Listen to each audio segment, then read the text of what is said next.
শীতকালীন শাকসবজির সরবরাহ বাড়ায় স্বস্তিতে রাজধানীবাসী। কমেছে পেঁয়াজের দাম।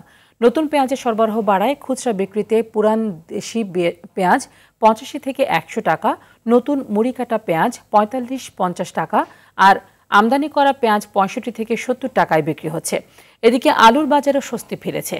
20 থেকে 25 টাকা কেজিতে মিলছে আলু। তবে চাল ও তেলের বাজারে পরিস্থিতি একেবারে ভিন্ন। বেড়েছে সব ধরনের চালের দাম। বাজারে সংকট দেখা দিয়েছে বোতলজাত সয়াবিন তেলের। রমজানে সয়াবিন তেলের দাম বেড়ে যাওয়ার শঙ্কা করছেন ভোক্তারা।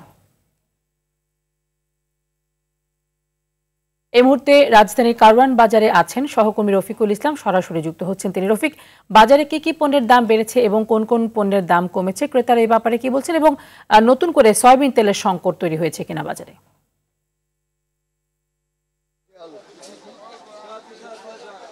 তানি, বাজারে আসলে বিক্রেতাদের মধ্যে স্বস্তির খবর যেমন রয়েছে, অস্বস্তির খবর রয়েছে। ক্রেতা বিক্রেতা উভয়ে আসলে কিছু কিছু পণ্যের ব্যাপারে স্বস্তি প্রকাশ করেছেন এবং কিছু কিছু পণ্যের দাম নতুন করে বেড়ে যাওয়া আসলে তারা অস্বস্তি প্রকাশ করেছেন এবং হতাশার কথা জানিয়েছেন। আপনাকে একটু জানিয়ে রাখি, বাজারে এখন শীতকালীন সবজি যা রয়েছে সবকিছুই আসলে খুবই হাতের নাগালে পাওয়া যাচ্ছে।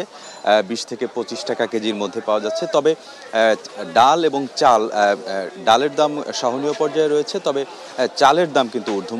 আমরা বিক্রেতাদের সঙ্গে কথা বলেছি, তারা যেটি বলছেন যে গত প্রায় 1 মাস ধরে আসলে সব ধরনের চালের দাম কেজি প্রতি 5 থেকে 10 টাকা, কোনো কোনো চালে 15 থেকে 20 টাকাও বেড়েছে। বিশেষ করে যে চিকন চাল রয়েছে সেই চালে কেজিতে 18 থেকে 20 টাকা বেড়েছে। কিছুদিন আগেও যে চাল তারা 67 টাকা বা 65 টাকা বিক্রি করতো, তারা সেই চাল বিক্রি করছে এখন 80 টাকা 82 টাকা কেজি। এছাড়াও কিন্তু মোটা চালের দামও বেড়েছে, প্রতি কেজি চালে 5 থেকে 7 টাকা বেড়েছে। এছাড়া অস্বস্তির যে সবচেয়ে বেশি খবর সেটি হচ্ছে তেলের বাজারে। বাজারে কিন্তু বোতলজাত তেলের, সয়াবিন তেলের কিন্তু সংকট রয়েছে এবং বিক্রেতারা যেটি বলছেন যে আসলে কোম্পানির পক্ষ থেকে চাহিদা অনুযায়ী তারা তেল পাচ্ছেন না। তারা একটি অভিযোগ করছেন যে সামনে রমজান আসছে, রমজানে যেহেতু তেলের চাহিদা সর্বোচ্চ পর্যায়ে থাকে, রমজানে আসলে ব্যবসায়ীরা কারসাজি করে দাম বাড়ানোর অসৎ উদ্দেশ্যে এখনই আসলে তেলের কৃত্রিম সংকট তৈরি করছে বলে বিক্রেতারা আমাদেরকে অভিযোগ করেছেন। তবে সব মিলিয়ে যদি বলি, আসলে চাল এবং তেল বাদে অন্যান্য যে পণ্য রয়েছে, নিত্যপণ্য, সব কিছুই মোটামুটি হাতের নাগালে।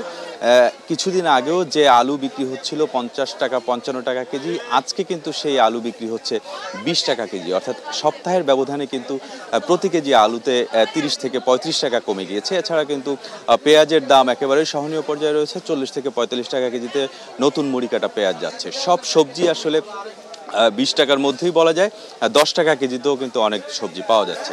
তো তা নিয়ে এই ছিল আমার কাছে কারণ বাজার থেকে বাজারের সবশেষ অবস্থা।